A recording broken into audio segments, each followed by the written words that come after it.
Bonjour à tous. Dans l'actualité, ce 13h, 24 heures après la célébration de la fête de Pâques, les chrétiens de différentes congrégations religieuses sont allés à la rencontre du Christ ressuscité. Vous suivrez le point dans ce journal.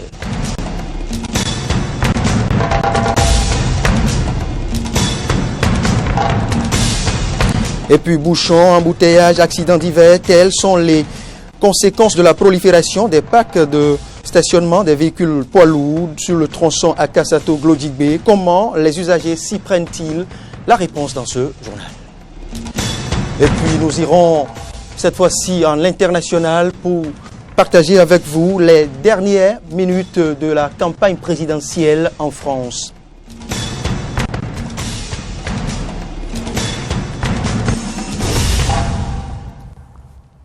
Bienvenue à tous. Je vous annonçais au sommet, les chrétiens toutes tendances confondues ont célébré ce dimanche de Pâques et bien évidemment la Galilée, la rencontre avec le Christ ressuscité ce dimanche.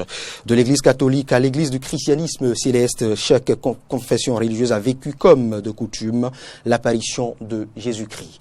Voici le point. Jésus crucifié est descendu au séjour des morts, mais ressuscité le troisième jour à la Pâque. Mais à sa résurrection est allé à Galilée pour rencontrer ses disciples. Et pour immortaliser ce moment, les chrétiens de toute obédience célèbrent la rencontre de Jésus à Galilée. Ici à Kassato, les chrétiens catholiques célèbrent la Galilée en partageant le repas ensemble. À la paroisse Sainte Trinité dans la Zopa, nous avons surpris les enfants en train de célébrer cet événement à leur manière sous la direction des responsables de l'église catholique. Mais que comprendre de la Galilée? Le père Antoine Métin nous répond. C'est juste en référence aux Écritures, où le Christ ressuscité a dit à Marie et à l'autre Marie, bref, a dit aux femmes, auxquelles il est apparu au premier moment, d'annoncer aux disciples que c'est en Galilée qu'ils vont le trouver. C'est en référence à cela que l'Église organise ses retrouvailles. À la paroisse Montagne Sainte du village Kwadjamé-Azé, pas de différence. La Galilée est d'une importance capitale qu'il faut la célébrer. Pasteur Simon Sautet nous en parle. La Galilée est pour nous la rencontre avec Jésus pour avoir la puissance. Après la célébration ponctuée par des chants, des danses et des prières où nous guérisons toutes sortes de maladies, nous partageons ensemble un repas, signe de notre fraternité parce que la parole de Dieu est pour nous aussi fraternité. Après la Pâque et la célébration de la Galilée, rendez-vous est pris pour la Pentecôte où l'Esprit Saint descendra sur le peuple de Dieu. Loin des églises maintenant, il s'observe sur nos différents axes routiers une dégradation des infrastructures peu favorable à la fluidité de la circulation. Après investigation, Samson Oké, à la tête d'une équipe de la rédaction de Eden TV, se rend compte des sources, des vraies raisons de dégradation des voies. Reportage. Les infrastructures routières à l'épreuve des chauffards. De Carrefour Missé-Sainto à l'échangeur de Godomé, le constat est amer. Les terre-pleins centraux dégradés, des lampadaires tordus et branlants, des feux de signalisation non fonctionnels et détruits par endroits, des fleurs visant l'embellissement de la voie déracinées. Selon quelques usagers interrogés, cet état de dégradation des routes est dû au non-respect du code de la route et l'incivisme criard de certains usagers. Nous n'avons pas assez de voies. Et l'État arrive avec certains efforts à construire certaines infrastructures routières comme les routes qu'on a et que des citoyens en viennent à les détruire. Je pense que c'est très déplorable. Ce n'est pas admissible. Ce sont des actes d'incivisme notables qu'il faut punir, qu'il faut décourager. Les citoyens, je les appelle à beaucoup plus de civisme, à respecter le bien public et à respecter aussi le code de la route parce que c'est le non-respect du code de la route qui les amène des fois à détruire ces infrastructures. L'excès de vitesse, la conduite en état d'ivresse, l'utilisation du téléphone mobile au volant et bien d'autres comportements connexes sont à l'origine de plusieurs accidents de circulation qui, à leur tour, impactent de façon dommageable les infrastructures routières. Les auteurs de ces actes restent parfois impunis, quand bien même des tests existent pour exiger de ces derniers la réparation de leurs actes. Il faut sanctionner, parce que souvent quand on apprend que ces conducteurs de camions, ce sont des gens qui ont de bras longs, qui ont des gens dans l'administration, et quand ils arrivent à détruire ces infrastructures-là, ces actes restent impunis. Donc il faut les punir pour que peut-être ceux-là qui ont ces intentions de détruire les voies à dessein, parce qu'il y a certains qui le font à dessein aussi, qu'ils arrivent à être punis gravement même. Il faudrait que l'État met un comité en place pour pouvoir surveiller ces genres de trucs-là. Même si quelqu'un a cassé un poteau, bien si quelqu'un a détruit ce qui appartient à tout le monde, il faudrait qu'il en demande, c'est-à-dire il paye. Au-delà de ces comportements peu citoyens observés, l'on peut s'interroger sur la qualité du matériel utilisé pour la construction de ces infrastructures publiques, pourtant réalisées à coût de plusieurs centaines de millions. Rappelons que toutes nos tentatives initiées pour rencontrer les autorités en charge des infrastructures au Bénin ont été vaines. Restons toujours dans la rue et allons faire maintenant le constat de multiplicité des parcs de stationnement des véhicules poids lourds sur le tronçon Akasato-Glodjigbe. Les usagers de cette route, vivent tout un calvaire, notamment lié au non-respect des principes routiers. C'est du moins le constat fait par notre équipe de reportage. Difficile de circuler par moments sur le tronçon Akasato-Glodjigbe et pour cause l'entrée ou la sortie des camions gros porteurs sur les parcs de stationnement se trouvant sur le dit tronçon. Même si la multiplicité des parcs de stationnement pour ces poids lourds a rendu fluide la circulation, vu qu'auparavant ces derniers stationnaient au bord de la voie, leur entrée sur les parcs tout comme leur sortie ne sont sans difficulté actuellement. En voulant sortir du parc, même si les taximans, les émédiamans te voient que tu engages, ils ne te donnent pas le passage pour que tu puisses monter sur la voie ou en vouloir rentrer dans le parc. Tu peux, en train de venir, faire que longtemps, ceux qui sont derrière toi ou bien ceux qui sont devant toi, ils ne veulent pas te donner le passage pour que tu puisses rentrer dans le parc. Dans le rang des usagers de la voie, la multiplicité des parcs de stationnement n'est pas la cause des accidents qui surviennent sur le tronçon Akasato-Glodjigbe, mais plutôt l'imprudence de certains conducteurs de camions gros porteurs et du non-dédoublement de la voie. Parfois là, ils rentrent directement sur le goudron et ce qui est là d'abord, le goudron là, c'est aller-retour. La voie est restreinte. Donc il n'y a pas assez d'espace. Maintenant, il n'y a pas de contrôle, ils entrent encore directement et puis ça nous cause des problèmes. Parfois ça crée des accidents. Parfois les gens meurent. Soit le camion va sortir et il n'y aura pas sur le goudron. Et la voie est bloquée, on ne sait pas comment faire. Dans ce contexte des choses, des appels sont lancés des deux côtés. Par rapport à ça, moi j'invite l'État béninois à prendre ses responsabilités pour pouvoir faire l'autre côté de la voie afin que nous, les usagers, nous allons trouver des choses là assez libres à la circulation. Tout le monde est pressé, mais avec quelques minutes, on va monter sur le goudron, tout le monde va partir. Mais il y a les personnels, les taxis en ville, les émédiamans ne comprennent pas. Mais souvent, ça amène les accidents bêtes. Bon, on ne comprend pas. Nous tous, on est les mêmes. Combien de minutes tu vas garer et que moi, je vais sortir ou bien je vais rentrer et tu vas continuer ton chemin. Moi, il n'y a qu'à patienter. Être pressé là, ça nous amène où? Les Français ont dit qui va lentement va sûrement. En attendant que l'État réagisse pour réaliser le second bitume de la voie, il urge que conducteurs de gros porteurs et les autres usagers de la voie pensent à comment respecter le code de la route. Ainsi, chacun évitera des accidents de circulation. Au chapitre économie, c'est l'IFU qui retient notre attention. IFU, c'est bien l'identifiant fiscal unique. C'est un moyen de répertorier les opérateurs économiques et les contraindre à respecter leurs obligations fiscales. Mais le gouvernement va bientôt passer à la vitesse supérieure. C'est du moins l'annonce faite lors du Conseil des ministres du 6 avril dernier.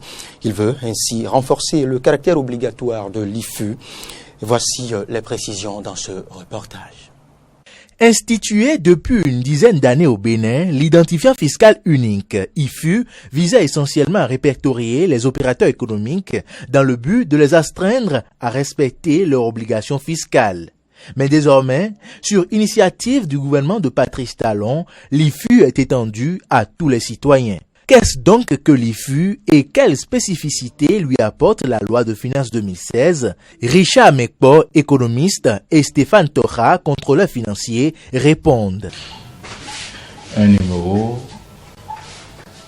attribué par les services des impôts à tout contribuable, qu'il soit personne physique ou morale, pour essayer donc d'élargir la base de l'impôt afin de soulager la pression fiscale qui doit donc peser sur chaque individu ou chaque contribuable.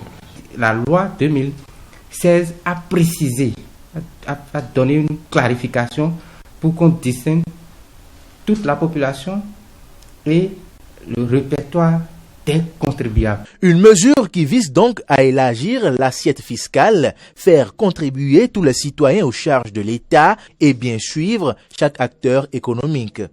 Stéphane Tora et Richard Mekpo expliquent. L'État a l'avantage de connaître le poids des contributions fiscales. Ça veut dire que nous avons un outil qui nous permet d'aller négocier sur le marché financier. Puisque avant c'était l'Union qui était. Et donc alors, dès qu'un individu ouvre une entreprise aujourd'hui et qu'il a des difficultés, il ferme, il disparaît, on n'arrive pas dessus. Donc s'il y a des dettes, on n'arrive même pas à savoir quelles sont ces dettes-là. Alors qu'avec l'identifiant fiscal unique, quel que soit le lieu où il se trouve, même s'il est en faillite avec une entreprise et qu'il veut reprendre une autre entreprise, on sait qui c'est.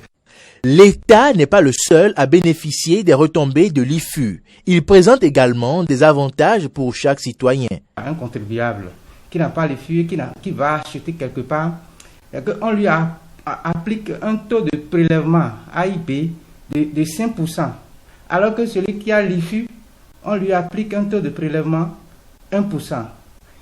Ça nous permet de savoir qui a quoi et qui vend comment. Ça renforce le titre foncier en fait. Puisque avant, les gens sont des titres fonciers qui sont mis en cause tout le temps. Parce que quelqu'un vient dire, ce n'est pas moi qui ai vendu ça, quelqu'un d'autre vient dire que c'est pour son grand-père, etc. C'est un élément qui permet de dire oui, en ce moment-là, c'est lui qui nous avait vendu le truc. Avec précision. Parce que tu es identifié. Tu as ton numéro, on peut te suivre un peu partout. Quant à Florent Bouinou, économiste planificateur, l'IFU pourrait offrir d'autres avantages. On peut même rattacher le numéro IFU aux références des pièces d'identité de la personne. C'est ça. On peut arriver à un stade où, quand vous prenez votre pièce d'identité, les références qu'on voit sur les pièces d'identité, c'est votre numéro IFU. Et là, c'est clair pour tout le monde. Outre l'avantage de savoir ce que chaque citoyen fait comme activité, l'IFU est un outil de développement qui à terme permet de lutter contre la fraude fiscale. Et c'est ce reportage de Fréjus Seoulin et Denis Marouya qui vient mettre fin à la page Nation. L'actualité s'ouvre maintenant sur le vieux continent. L'Europe, bien évidemment, et plus précisément la France, où les candidats à la présidentielle de ce pays rivalisent d'ardeur, piquent, discours, meetings. Ils font usage de diverses stratégies politiques pour convaincre les derniers citoyens encore indécis. Emmanuel Macron se veut le président du travail. En témoigne ici le commentaire de Corneille Haïssé. Arrivé 6 heures du matin à Rungis, à 6 jours du premier tour, le candidat Emmanuel Macron à la présidentielle s'est rendu dans l'emblématique pavillon de la Triperie dont les têtes de veau sont devenues un passage obligé pour nombre de politiques. Bien accueilli, Emmanuel Macron a échangé avec de petits patrons bouchers qui lui ont souvent parlé de leurs difficultés d'embauche malgré les bons salaires ou avec des employés sur leurs conditions de travail, souvent de nuit et dans le froid des entrepôts de grossistes. Là, Emmanuel Macron fait des promesses pour l'amélioration des conditions de travail. Je ne viens pas simplement en campagne parce que j'y suis beaucoup venu, j'y ai travaillé comme ministre. Donc j'ai déjà fait des choses et expliquer tout ce que je fais justement pour aider celles et ceux qui travaillent, qui embauchent, qui travaillent tôt le matin, tard le soir ou pendant la nuit. Et donc la baisse des charges, la simplification, l'exonération des heures supplémentaires sont autant de mesures importantes pour celles et ceux qui sont ici. C'est un endroit où je pense que les idées que je porte sont comprises et entretenues, a jugé le candidat qui a choisi de s'afficher dans le monde du travail à quelques jours du premier tour. C'est pour ça que dès cet été, ce que je me suis engagé à faire, ce sont des états généraux de l'alimentation. Qu'est-ce que ça veut dire? On va mettre autour de la table les producteurs, les transformateurs, les distributeurs, les artisans, pour regarder filière par filière comment on partage la valeur ajoutée et comment on construit le prix. Mardi après-midi, Emmanuel Macron poursuit sa tournée dans le cadre de la campagne présidentielle en France. Restons toujours en France. Un peu plus tôt ce dimanche, Marine Le Pen, le candidat du Front National à la présidentielle, n'a pas connu le même accueil lors de son meeting dans les encablures de Zénith. Nous sommes à Paris. Elle était confrontée à une fronde anti-FN contenue par les forces de l'ordre. Commentaire. Dimanche, plusieurs centaines de personnes avaient défilé au départ de l'Aubervilliers, Seine-Saint-Denis, contre la venue de la candidate d'extrême droite. Une cinquantaine de manifestants vêtus de noir et le visage masqué avaient lancé des fumigènes et projectiles sur les forces de l'ordre alors que le cortège passait non loin du Zénith. Selon la police, ces manifestants s'étaient rassemblés à l'appel de collectifs antifascistes ou d'extrême gauche dans ce quartier du nord-est de Paris, quadrillé par d'importants contingents de forces de l'ordre. De brèves échauffourées se sont répétées durant environ 1h30. La police ou les forces de l'ordre les repoussaient à l'aide de grenades lacrymogènes essuyant jets de pierres et de pavés jusqu'à 21h, heure à laquelle les manifestants se sont calmés. Aucun blessé n'a été déploré lors de ces heures et aucune interpellation signalée selon une source policière. Passons maintenant d'un pays à un autre. Nous sommes cette fois-ci en Indonésie où la junte militaire au pouvoir a pris la décision de mettre fin au spectacle malsain dans les bars. Plus de strytisme, plus de spectacles déshonorants. Voici le reportage. Une patrouille dans ce que l'on surnomme la capitale thaïlandaise du vice. À environ 150 km de Bangkok, Pattaya attire 12 millions de touristes chaque année, avec ses plages, ses bars et son industrie du sexe. Mais les autorités voudraient changer cette image de gigantesque quartier rouge. On a fermé des bars et on arrête les gens qui participaient à ces spectacles obscènes et sales. Maintenant, ce genre d'endroits qui donnent une mauvaise image de la ville sont moins nombreux et on essaye de les faire disparaître complètement. Les spectacles en question, on les trouve ici, dans les bars à hôtesses de Pattaya. Techniquement, la prostitution est illégale en Thaïlande, mais dans la plupart de ces établissements, un client qui s'acquitte d'un certain montant peut repartir en compagnie d'une danseuse. Ce qui se passe ensuite se règle en privé. Un flou juridique sur lequel ne s'attardent pas les autorités qui veulent promouvoir une image de destination balnéaire et familiale.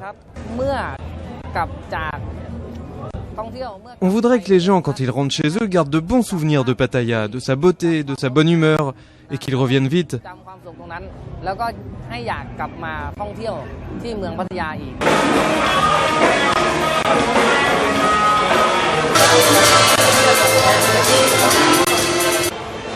Actualité, je le disais, c'est tout pour ce point de l'actualité. Merci de continuer à nous suivre sur les réseaux sociaux, Facebook, Twitter et sur notre site internet benin-de6eden.tv. À très vite.